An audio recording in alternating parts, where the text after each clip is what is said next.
ሰላማት እንኳን ኣብ ቻናልና ብሰላም መጻኹም ሎማዓንቲ ሒዝና የመጺና ዘለና ፍሉይ ፊልም ብዛዕባ ሓደ ሓደገኛ ምስጢራዊ ሕሉፍ ታሪክ ዘለዎ ኣቦ እዩ ንሱ ንጽህቲ ጓሉ ንምድሓን ኢሉ ሰላማዊ ህይወቱ እውን ንምምራሕ ናብ ሓንቲ ንእሽተይ ከተማ ይመጽእ ነገር ግን እቲ ሕሉፍ ታሪኹ ደድሕሪኡ ስዒቡና መጸ ስለ ዝነበረ ሰላሙ ክረክብ ይኽእል ዶ እዚ ፊልም እዚ ብዛዕባ ሓደ ኣቦ ንጓሉ ንምክልኻል ኢሉ ክሳብ ክንደይ ናይ ርሕቐት ክኸይድ ከም ዝኽእል ዘርኢ ፍሉይ ናይ ፍቕርን ናይ ቤተሰብ ዘሰንብድ ናይ ባእሲ ታሪክ እዩ ሕዚ ብሓባር ኮይና ንከታተሎ መጀመርያ ግን ቻናልና ሰብስክራይብ ጌርኩም ዲኹም እንድሕር ዳ ዘይጌርኩም ሰብስክራይብ ብምግባር ቤተሰብና ኩኑ ናብ ፊልምና ንእቶ ፊል ኣብ ዝቐረባ እዋን ናብ ሓንቲ ከተማ ዝገዓዘ ምስ ጓሉ ንበይኑ ኮይኑ ዝነብር ኣቦ እዩ ምስቲ ሓድሽ ዓርኩ ኮይኑ ከዓ ነቲ ገዝኡ እናሓደሰ እንከሎ ጓሉ ኣብ ቤት ትምህርቲ ሓደ ችግር ከም ዘጋጠማ ዝገልጽ ስልኪ ይቕበል ሽዑ ንሽዑ እቲ ዝሰርሖ ዝነበረ ስራሕ ንዓርኩ ገዲፉሉ ብመኪና ገይሩ ናብቲ ናይ ጓሉ ቤት ትምህርቲ የምርሕ ኣብ ደገት ክሊኒክ ድማ ሓደ ድንቡሽብሽ ዝበለ ቆልዓ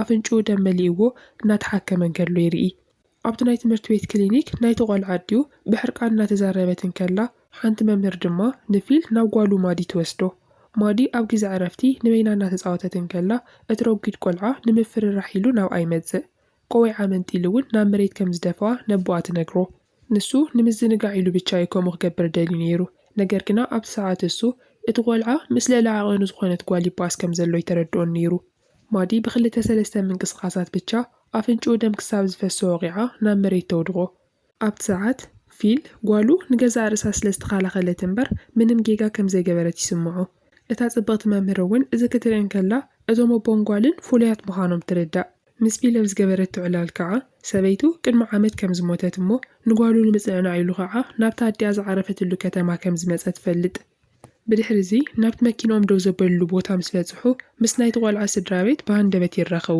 ናይቲ ቆልዓ ኣዶ ንፊል ምስ ረኣየቶ ብሕርቃ እናተቓጸለት ንሰብኣያ ምስ ፊል ከይዱ ባእሲ ንኽጅምር ተለዓዕሎ እቲ ሰብኣይ እውን ብሕርቃ ናብ ፊል ክመጽእ እንከሎ እታ ሰበይቲ ድማ ክብረቶም ንምምላስ ንኽወቕዖ ብድሕሪቱ ኮይና ዓዊላ እናተዛረበት እያ ነይራ ፊል ግና ምስ ከምዚኦም ዝበሉ ሰባት ግዝኡ ኸጥፍእ ስለ ዘይደለየ ንጓሉ ናብ መኪና ንኽትኣቱ ይነግራ ነገር ግን እቲ መጋጥምቱ ብሃንደበት መጥቃዕቲ ክስንዝር እንከሎ ፊል ብሓንቲ ዙርያ ብቻ ናብ መሬት የውድቆ ውንኡ ከም ዝጠፍኦ እውን ይገብሮ ኣብቲ ሰዓት ኣብ ጥቕኦም ደው ኢሉ ዝነበረ ሓደ ፖሊስ ነቲ ኣቦ ናብ መኪንኡ ይምልሶ እቲ ፖሊስ ንኹሉ ፍጻመ ስለ ዝረኣዮ እቲ ካልኣይ ሰብ ቀዲሙ እውን ስለ ዘጥቅዐ ፊል ምንም መደል ከም ዘይብሉ ይፈልጥ እዩ ነገር ግን እዚ ሓድሽ ሰብ ናብታ ከተማ ካብ ዝመጽእ ኣብ ዝተወሰኑ መዓልትታት ውሽጢ ፀገም ስለ ዝፈጠረ ኣብ ናቱ ግዝኣት ምንም ዓይነት ችግር ንኸይፈጥር ይመኽሮ ፊል እውን እቶም መምሃራን ካብ ርሑቕ ኮይኖም ይከታተልዎ ስለ ዝነበሩ በቲ ዝገበሮ ሃንደበታዊ ግብረ መልሲ ብጣዕሚ ታዊኹ ከም ዝነበረ ይግንዘብ ኣብ መወዳእታ ፊል ካብኡ ክኸይድ ክዳሉ እንከሎ ናይቲ ረጒድ ቆልዓ ኣዲኡ ድማ ብጭካነ ክትጥምቶ እንከላ ይሪኣ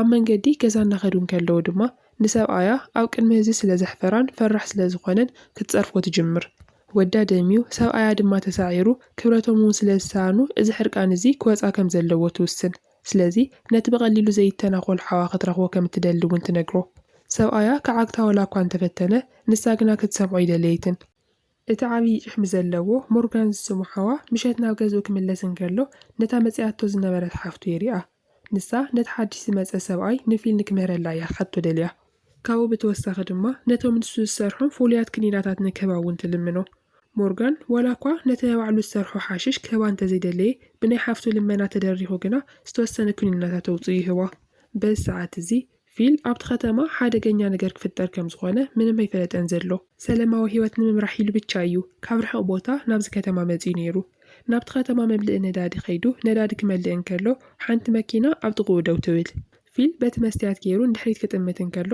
ክልተ ሓያላት ዓበይቲ ሰባት ናብኡ ገጾም እናመጹ ይርኢ ሓደ ካብኣቶም ድማ ፊል ንእሽተይ ነዳዲ ብቻ መሊኡ እንከሎ ነቲ መምልኢ ማሽን ብምዕጻው ችግር ክፈጥር ይሙክር ፊል እዞም ሰባት እዚኦም ንባእሲ ከም ዝመጽኡ ወላ እኳ እንተፈለጠ ግን ድማ እቲ ጸገም ንምውጋድ ኢሉ ከዓ ብትሕትና ከዛረቦም ይፍትን እቶም ሰባት ግን እዚ ናቱ ስግፍታ ፍርሒ ይመስሎም ስለ ዝነበረ ዝያዳ ዓብልኽልኽ ይብሉሉ ፊል ነቲ ማሽን ክኸፍቶ ክሙክር እንከሎ ሓደ ካብኣቶም መንገዲ ይኽልክሎ እቲ ዋና መልአ ነዳዲ ድማ ብፍርሒ ኣብ ውሽጢ ክፍሊ ይሕባእ ፊል ግና ካብኡ ንላዕሊ ክዕገስ ከም ዘይኽእል ይስምዖ ብቕፅበት ዓይኒ እውን ነቶም ክልተ ባእሲ ክፈጥሩ ሓሲቦም ዝነበሩ ሰባት ወቂዑ የውድቖም ንሓደ ካብኣቶም መን ከም ዝለኣኾም ወላ እኳ እንተሓተቶ እቲ ሰብኣይ ግና ኣፉ ዓፅዩ ይተርፍ ፊል ብምብስጫው ናይቲ መኪና ማዕጾ ብሓይሊ ወቂዑ ካብቲ ቦታ ይወፅእ ነገር ግን ኣብዛ ከተማ ዓብዪ ዕግርግር ስለ ዝተፈጠረ ንጓሉ ካብ ቤት ትምህርቲ ሒዝዋ ክምለስ እንከሎ ሓደ ናይ ፖሊስ መኪና ደው ንኽብል ምልክት ይህቦ።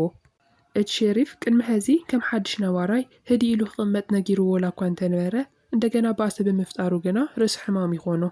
እቲ ሸሪፍ ብዛዕባ ድሕረ ባይታ ናይ ፊል ርግፀኛ ዋላ እኳ እንተዘይኮነ በቲ ብሉፅ ናይ ምባኣስ ክእለቱ ግና ወይ ናይ ወታደር ፍሉይ ሓይሊ ወይም ድማ ፖሊስ ከም ዝነበረ ይግምት። ፊል ንጹር መልሲ ዋላ እኳ እንተዘይሃበ እቲ ሸሪፍ ግና ኩነታቱ ተረዲኡ መን ምዃንካ ኣይግድሰንን እዩ ብቻ ኣብ ሕጊ ክትክተለለካ ክብል እንደገና የጠንቅቆ። ፊል ድማ ብዙሕ መልሲ ከይሃቦ ንጓሉ ሒዙ ናብታ ማእኸል ዱር ዘሎ ገዝኡ ይምለስ።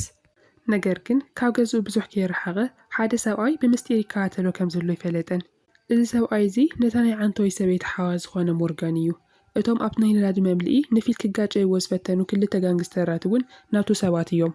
ሞርጋን ኣብዛ ከተማ ናይ ሓሽሽ ንግዲ ዝመርሕ ማንም ክገጥሞ ዘይደፍር ሓደገኛ ሰብ እዩ።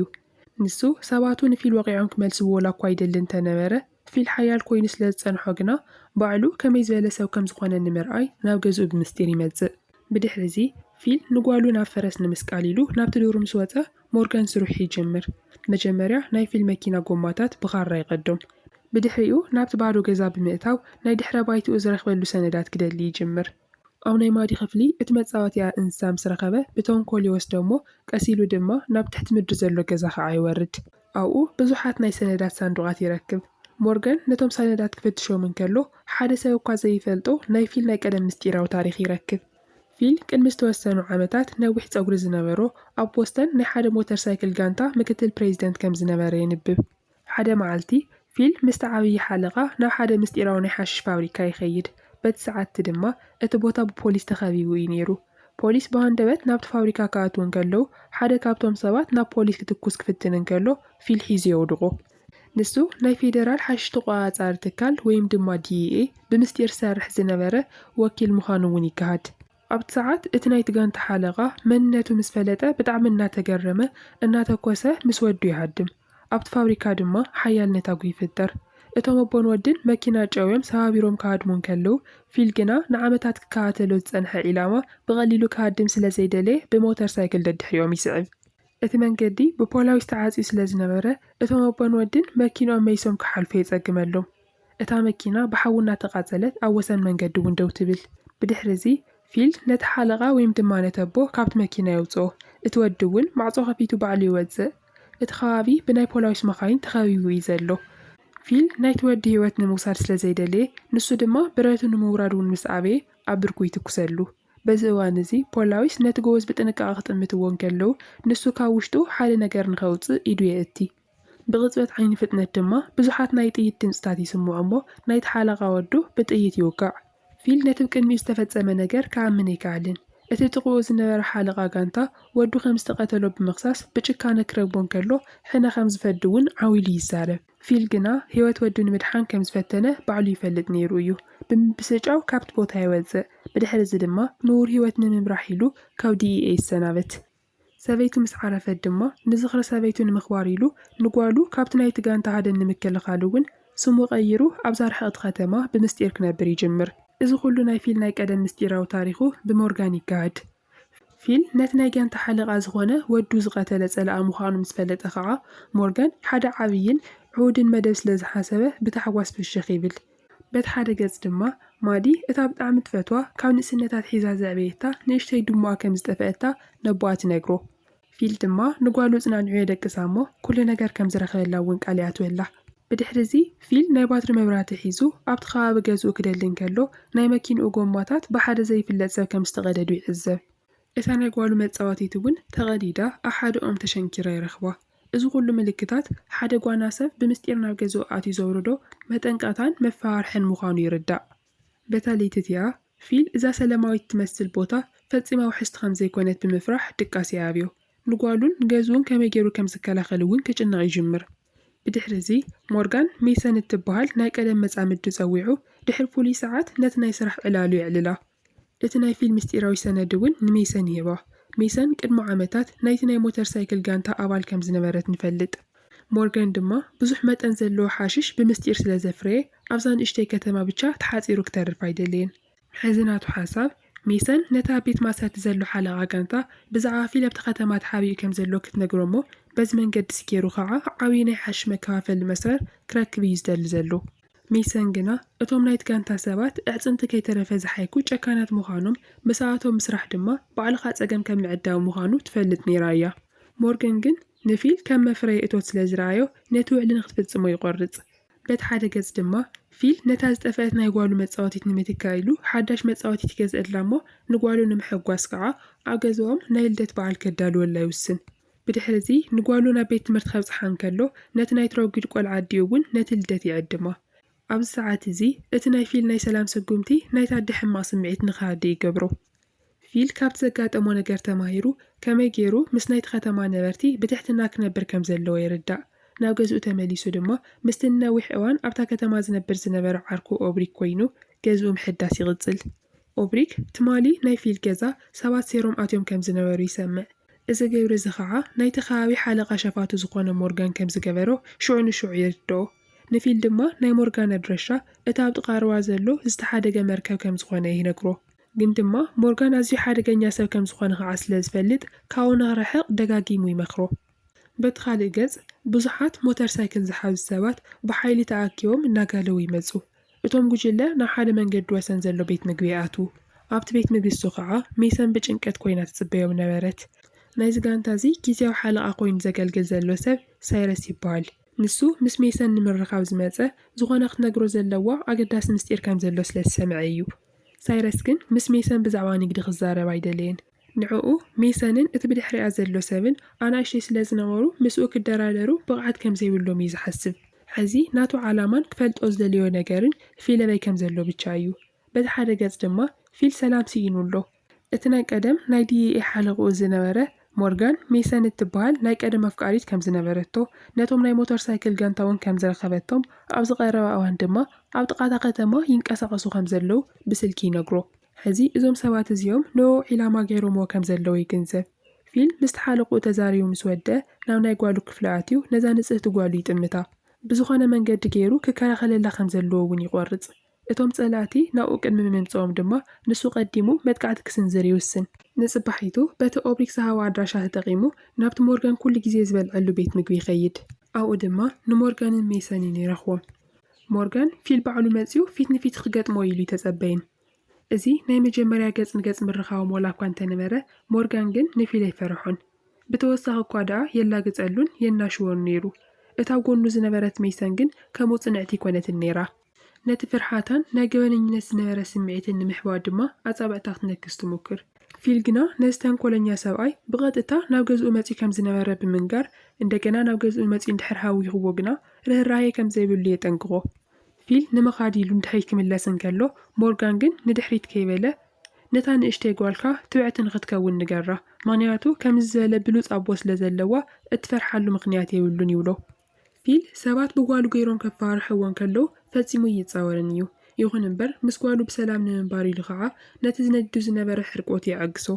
ካብቲ ቤት ምግቢ ምስ ወፀ ግን ሞርጋን ነቲ ናቱ መጠንቀቕታ ከም ዘይሰምዖ ኮይኑ ስለ ዝተረድኦ ናይቲ ጸላእ መቆቢዑ ባዕሉ ክፍትሾ ይውስን። ስለዚ ናብቲ ጥቓርባ ዘሎ ናይ ሞርጋን መንበሪ ገዛ ከይዱ እቲ ኩነታት ክከታተል ይጅምር። ፊል ናብቲ ናይ ቀደም መርከብ መስርሒ ቦታ ብምኻድ ድሕሪ ገለ ፍተሻ ሓደ ምስጢር ይረክብ። ኣብ ድሕሪ ሓፂን በርሚላት ዝነበረ ቆርቆሮ ገሊጹ ክርኢ እንከሎ ኣብ ውሽጡ ናይ ሞርጋን ምስጢራዊ ናይ ሓሽ ፋብሪካ ይረኽቦ። ነቲ መዝሓሊ ከፊቱ ክሪኦ እንከሎ ድማ ሞርጋን ሃብታም ክኾነሉ ዝምነዮ ዝነበረ ብመጠኑ ብጣዕሚ ብዙሕ ዝኾነ ሓሽሽ ይርኢ። ፊል በቲ ዘለዎ ናይ ቀደም ተመክሮ ተጠቒሙ በቲ ናይ ሞርጋን መዐደሊ ቦታ መጻወድያ ክሰርሕ ይውስን። ነቲ ዝነበረ ዝተሓላለኸ ናይ ኤሌክትሪክ መስመራት ብምቕያር ነቶም መብራህትታት ኣውፅኡ ነዳዲ ብምምላእ እንደገና ይምልሶም። ነቶም ናይ ነዳዲ መርሚላት እውን ኣብ ልዕሊ ጣውላ ብምቕማጥ ነቲ ክፍሊ ብቐሊሉ ዝነድድን ከም ዝትኮስን ይገብሮ። ድሓር ናብ ደገ ክወፅእ እንከሎ ናይ ድሙ ድምፂ ይሰምዕ። ተጠንቂቑ ክርኢ እንከሎ ድማ እቲ ኣብ ገዝኦም ዝነበረት ዝጠፍአት ድሙ ይረኽባ። እዚ ከዓ ሞርጋን ናብ ናቶም ገዛ መፂኡ ከም ዝነበረ መርትዖ እዩ ነይሩ። ነገር ግን ብሃንደበት ሓደ ብረት ኣብ ርእሱ ይድቀን። ፊል ነቲ ጸላእ ወቂዑ ወላ እኳ እንተውድቆ እታ ድሙ ግና ብፍርሒ ናብ ኩርናዕ ትጎይ። ፊል ነታ ድሙ ክወስዳ ክፍትን እንከሎ በቶም ቅድሚ ሕዚ ዝወቕዖም ክልተ ናይ ሞርጋን ጋንግስተራት ይተሓዝ። እቶም ሰባት ንሕርቃኖም ከም መውፅኡ ኢሎም ከዓ ከቢድ መግረፍትን ስቃይን የብፅሑሉ። ኣብ ሰዓት እዚ እቲ ጉረኛ ጋንግስተር ፊል ከም ዓሳ ተጻሚዱ ክርኢ እንከሎ ዕድል ረኺበ ብምባል ክሳለቐሉ ይጅምር። ነገር ግን ኣብ ኣክሽን ፊልምታት ዝፍጸሙ ጌጋታት ከዓ ኣይፈለጠን ነይሩ። ፊል ኣእዳው ተኣሲሩ ዋላ እኳ እንተነበረ ንሰለስተ ሰባት ግና ብእግሩ የውድቖም። እናተቓለሰ እንከሎ ድማ ነቲ ማዕጾን ምስባር ዝተጠቐመሉ መጋዝ ብምጥቃም ነቲ እዳው ተኣሲሩሉ ዝነበረ ገመድ ይቖርጾ። ሕዚ ሙሉእ ሓይሉ ረኺቡ መጥቃዕቲ ይስንዝር። ነቲ ናብ ሩባ ዝወደቐ ጉረኛ ሰብኣይ ድማ ናብ ገዛይ ምስ ተመለስኩ እዚ ታሪክ እዚ ንጓለይ ክነግራ እየ ኢሉ ይቕልደሉ። ብድሕሪ እዚ ፊል ነታ ድሙ ሒዙ ናብ ገዝኡ ይምለስ። ገለ ዓብዪ ፀገም ይመጽእ ከም ዘሎ ስለ ዝተሰምዖ ድማ ጓሉ ንጽባሒቱ ኣብ ገዛ ናይታ መምህር ሒዝዋ ንምኻድ ክዳውንታ ከዳልወላ ይጅምር። ነቲ ፈረስ እውን ንዝተወሰነ መዓልትታት ንኸዕብየሉ ንዓርኩ ኦብሪክ ይጽውዖ። ምክንያቱ ገዝኡ ናይ ውግእ ሜዳ ክኸውን ከም ዝኽእል ገሚቱሎ። እቲ ናይ ፊል ግምት ሓቂ እዩ ነይሩ። ነገር ግን እቶም ናይ ሞተር ሳይክል ጋንታ በታ ለይትቲያ ከጥቅዑ ስለ ዝወሰኑ ጊዜኡ ተጋጊኡ እዩ ነይሩ። መጀመርያ እቶም ሓደገኛት ሰባት ናብ ናይ ሞርጋን ገዛ ይመጹ። ሞርጋን ድማ እቶም ቀተልቲ ሰባት ምስ ረኣየ ብፍርሒ ይርዕድ እሞ ብዛዕባ ንግዲ ምግፋሕ ከይተዛረበ ናይ ፊል ገዛ ኣድራሻ ብቐጥታ ይህቦም። ሳይረስ ብቐሊሉ ዝተናኾል ዓይነት ሰብ ኣይነበረን። ሞርጋን ተንኮል ከይሰርሕ ስለ ዝሓሰበ ከዓ ንሜሰን ሒዝዋ ይኸይድ እሞ ሞርጋን ንበይኑ ይተርፍ። እቶም ሰባት ብናይ ፍጥነት ጀላቡ ገይሮም ናብ ናይ ፊል ገዛ የምርሑ። በታ ለይቲ እዚኣ ኣብቲ ናይ ኣፍራስ መደቀሲ ኦብሪክ ነቲ ፈረስ ከውርዶ እንከሎ ኣብ ደገ ዝኾነ ምንቅስቓስ ከም ዘሎ ይሰምዕ። ሓደ ብረት ዝሓዘ ቀታሊ ሰብኣይ እውን ብምስጢር ናብቲ ደንበ ይኣቲ። ኦብሪክ ብሃንደበት ተወንጪፉ ነቲ ቀታሊ ሰብኣይ ይሕዞ። መጀመርያ በቲ ዓብዪ ኣካላቱ ተጠቒሙ ላዕለዋይ ኢድ ረኺቡ ዋላ እኳ እንተነበረ ጸኒሑ ግና ነቲ ናይ ውግእ ክእለቱ ክጻወሮ ይከኣልን። እቲ ቀታሊ ሰብኣይ ናብ ውሽጢ ደንበ ኣትዩ ደፊኡ ብእግን ብኢዱን ክወቅዖ እንከሎ ኦብሪክ ብደም ተሸፊኑ ኣብ መሬት ይንከባለል። እቲ ቀታሊ ድማ ነቲ ጸሊም ሰብኣይ ንኦብሪክ ንምቕታል ኢሉ ብረት እውን ንምውሳድ ንድሕሪት ይምለስ። ኦብሪክ ግን በዚ ሸለል ከይበለ ነቲ ናይ ሰዓር መቑረፂ ሒዙ ብሓይሊ ኣብ ኣካላት እቲ ቀታሊ ይወግኣ እሞ ናብ መሬት እውን የውድቖ። ብድሕሪኡ ናብ መኪኑ ብምጉያይ ንፊል ምልክት ንምሃብ ኢሉ እውን ዓወቢሉ ድምፂ ከስምዕ ይጅምር። ፊል ኣብ ውሽጢ ገዛ ኮይኑ ኣቑሑት እናዓሸገ እንከሎ ነቲ ድምፂ ይሰምዕ እሞ ሽዑ ንሽዑ መብራህትታቱ የጥፍኦም። ንጓሉ ማዲ ሒዙ እውን ናብ ታሕተዋይ ክፍሊ ትሕቲ መሬት ዘሎ ብምውሳድ ስልኪ ሂቡ ናብ ፖሊስ ንኽድውል ይነግራ። በቲ እዋን ድማ ኣብ ደገ ሳይረስን ሰራዊቱን ናይ ዓረር ብረት ሒዞም ነቲ ገዝኡ የኽብብዎ። እቶም ጸላእቲ ኣብ ኣፍ ደገ እቲ ገዛ ይበጽሑ። ፊል ድማ ናብ ክፍሉ ተመሊሱ ነቲ ነዊሕ እዋን ሓቢእዎ ዝነበረ ናይ ኣጽዋር ሳንዱቕ ብምኽፋት ፍልይ ዝበለ ቤኔሊ ኤም4 ሱፐር 90 ዝዓይነቱ ናይ ዓረር ብረት የውፅእ። ብመስኮት ገይሩ ድማ ናብ ደገ ክጥምት እንከሎ እቶም ቀተልቲ ንሙሉእ እቲ ገዛ ብፍጥነት ከይዎሞ ከም ዘለዉ ይዕዘብ። በቲ ሓደ ገጽ ድማ ማዲ ኣብ ትሕቲ ምድርብ ዘሎ ክፍሊ ተሓቢኣ እያ ዘላ። ንሳን ነቲ ደገ ዝነበረ ቀታሊ ሰብኣይን ብዝተወሰኑ ስጉምታት ብቻ ይፈላለዩ ስለ ዝነበሩ ደፊራ ክትንፍስ እኳ ኣይከኣለትን። ሳይረስ ድማ ንኽልተ ካብቶም ሰባቱ መጥቃዕቲ ንክጅምሩ ይእዝዞም። እቶም ክልተ ቀተልቲ ናብቲ ናይ ቅድሚት ማዕጾ ይቐርቡ። ኣብቲ ሰዓት ማዲ ብፍርሒ ብዝፈጠረቶ ድምፂ ነቲ ጥቓኣ ዝነበረ ቀታሊ ትኹረቱ ስለ ዝሰሓቦ እቲ ተሓቢኣትሉ ዝነበረ ቦታ እውን ይፍለጥ። ሽዑ ፊል ሓደ ሰብኣይ ንጓሉ ንምህዳን ኢሉ ናብ ታሕተዋይ ክፍሊ ክወርድ እንከሎ ምስ ረኣየ ናይ ሓደ ጸላእ ሬሳ ሒዙ በቲ መደያይቦ አንከላልዩ ብምውራድ እቲ ብረቱ ክልተ ተኸታተልቲ ተኹሲ ይስንዝር። ሕዚ ሳይረስ ማዲ ናይ ፊል ደካማ ጎድኑ ከም ዝኾነት ስለ ዝፈለጠ ንኻሊእ ቀታሊ ደድሕሪ ጓል ንኽሰዶ እንከሎ ንሱ ግና ብናይ ዓረር ብረቱ ገይሩ ንፊል ከም ዘይንቀሳቐስ ይገብሮ። ፊል ድማ ካብ መሬት ካሊእ ብረት ብምልዓል ፊት ንፊት ይትኩሰሉ። ፊል ንሓደ ቀታሊ ብቐጥታ ኣብ ገጹ ብምውቃዕ የውድቖ እሞ ሽዑ ንሽዑ ደድሕሪኦም ናብ ውሽጢ ዱር ይስዕብ። በቲ እዋን እቲ ማዲ ህይወታ ንምድሓን ኢላ ብዘይምቁራጽ ትጎይ እያ ዘላ። እቲ ቀታሊ ድማ ደድሕሪኣ ይስዕብ ኣሎ። ንሱ ደው ኢሉ ክትኩሰላ ክፍትን እንከሎ ፊል ኣብታ ምቹው ሰዓት በፂሑ ብቐጥታ ኣብ ርእሱ ብምውቃዕ የውድቖ። እዚ ንበይኑ ንዝነብር ኣቦ ንጓሉ ሰላም ንምሃብ ኢሉ ዝገበሮ ነገር ወላ እኳ እንተነበረ ንእሽተይ ትንፋስ ወላ እኳ እንተረኸበ ብሃንደበት ግን ሳይረስ ተወንጪፉ ደፊኡ የውድቖ። ኣብቲ ሰዓት ፊል ንጓሉ ንኽትሃድም ዓዊሉ ክዛረባ እንከሎ ንሱ ግና ምስቶም ዝተረፉ ጸላእቲ ንምባኣስ ንድሕሪት ይተርፍ። ማዲ እናጎየየት ናብቲ ጥቓ ሩባ ዝነበረት መዕረፊት ትበጽሕ። ኣብታ ጀልባ ዝነበረት ሜሰን ድማ ነታ ንእሽተይ ጓል ትሪኣ። ማዲ ብዓብዪ ፍርሒ ተዋሒጣ ሓገዛ ንምሕታት እናበኸየት ናብ ሜሰን ትጠብቕ። ሜሰን ግና ናይ ፊል ጓላ ምዃና ስለ ዝፈለጠት ምንም ከይተዛረበት ንማዲ ሲሒባ ናብታ ጀልባ ትእትዋ። ማዲ እዛ ሰበይቲ እዚኣ ገለ ጸገም ከም ዘለዋ ዝተረድአት ሽዑ እዩ ነይሩ። በቲ ሓደ ገጽ ድማ ፊልን ሳይረስን ናይ ሞትን ህይወትን ቃልሲ ይገብሩ ኣለዉ። ሳይረስ ብክልተ እግሩ ናይ ፊል ክሳድ ዓፅዩ ክሓንቆ ይፍትን ኣሎ። ማዲ ካብ ሜሰን ኢድ ንምምላጥ ኢላ ትቃልስ እንከላ ፊል ድማ ናይ ጓሉ ናይ ረድኤት ድምፂ ይሰምዕ እሞ ኣብ ውሽጢ ዘሎ ደም ይፈልሕ። بحد إيدو بيتشا نسايرس العيلو نام مريت بمدفع زقرم حيل يرئي سايرس كاراوت يكو وقوق في التنين فيلنا تعدل تتغيمو ناي سايرس حانيقو أداوي سوابرلو نزل ألاي سودغو دما بواسن رواي قوي نقرقن حانت سبقم تيدونجي اتا سبيتي نقوالو ناوشت اتخف لجلباتيا بفتنة مليسات هادم فيل تسفاقي قرزة ناو جزاي ملس بزوانزي ناي بوليس مقاينو وبزيحن نيرانيا فيل من مخانا ولا كوانت زي قلزة نقوالو قن حانت سبيتي كمزجويتا نت شارف بفتنتي نقرو بجنقات رسوك حمان كالو دما ناقوالو مادي سلك الدول نسات تعزو زلا كل نقر دقاقي ماخت نقرو ينقرا بزوانزي اتاناي ميسن جلوة ابتجالي بوتا بزيحن لايا قالوا ناو حدا مخزن كم زعتوت مس نقرتو دما فيل شعو اتبوتا هاوي كم زخون يردا فيل منم كيستنتنا شعو حانتناي بوليس ماكينة حيزو نقالو نمدحان نابتناي قدم مركب زنبرو بوتا يمرح بيت حدا قز دما مورغان بسايرس كم استدال اللي يردا مانياتو ولا حانتناي حاش مكافة المسمر كيرخب ايو ناي فيل كزا دراشا بنز هايفو نسو نابت بوتا كملسن كالو ميسن ناي فيل قوالا حيزاتو كم استملست ريو بتاع ميسن بدن يعبدن أبت ساعات ميسن تحسب كم زلا كردو يكالن مانياتو إذا على خاص أجمع كم عدامي ينيرو نسام سكرس لزخون الدماء كقتل لايلو براتو يمزز أبت ساعات بان دبت ناي مكينة مراتي أو لعلو مورغاني بره إذا دماء اتحافتو مستدراوي تايانيرا نسا أو جزا أنكلا أو دقاقا لاي زنبارا ناي في الجزا ناي تقصد ناي بوليس اندبس اسلاس سامعت حوا إيدو كم زلا وتترتر شعو نمورغان أو زقود دايزي إيدو انتهالي واتحاتون كلا بان دبت كاوش تتمغزن نحن تقول بغيات دمت تسمع ندخلتات نمر آيلا بفدنا تكيدن كلا اتاب إيد ميسان كويناتك على السنة قال نايودا ممهرتي مادي مخانات رئي ادخلتات بنتصور نمر آيلا دما اتبتقى عزنا مرة مبرات تسويش تابره بدعم حدا غنيا وستانا ينيرو إذا سويت زيا كم بمقوارة اتقن محازي نمورغان كم متعوري لزغمت وزنا مرة نجاري ودلعو اتمولو مخزن كعا بحيلي تكوسمو نايحاو بحري غير مورغان نزهان دبيتا وحادقة نتب بزوح زعر زفريون هابتام كوان اللوز من اللوز نمر حاشش مولو بمولو كناددن كالون ناتمتا آمرؤو بادو خوينو سنبيدو دويبل ناي مورغان ناي قبان هيواتون مولو بمولو يعني نسو دما نزقل لطفات أو لعلفيليا مخنيو نمادي حيزواك هاد مولا كوان تدلي اتحافتو جنا كمدمتن نزنا قرز بتصنوع تعبي كلت يوم بحيلي كارخرون كالو دما بهان دبت تخصي سمع أو ساعات زي مورغان بجيجا نجزا رئيسو حفتي وقعه نسو كالي نجر قد غيابه نمادي نامكينو سحيو بمتاوني هدم نميسان دما ناي موداتا نايتسل اتامتا دحر مهاب قديفو وانبيني خيد بز اوانزي في البتا ناي بوليس ماكينا جيرو نابتز ندد زنبار مخزاني مدزح شعو مورغان بماكينو جيرو كعد من كالو يري أمو نتقوالوز جواي ساو عين مسعى ماكينو يملس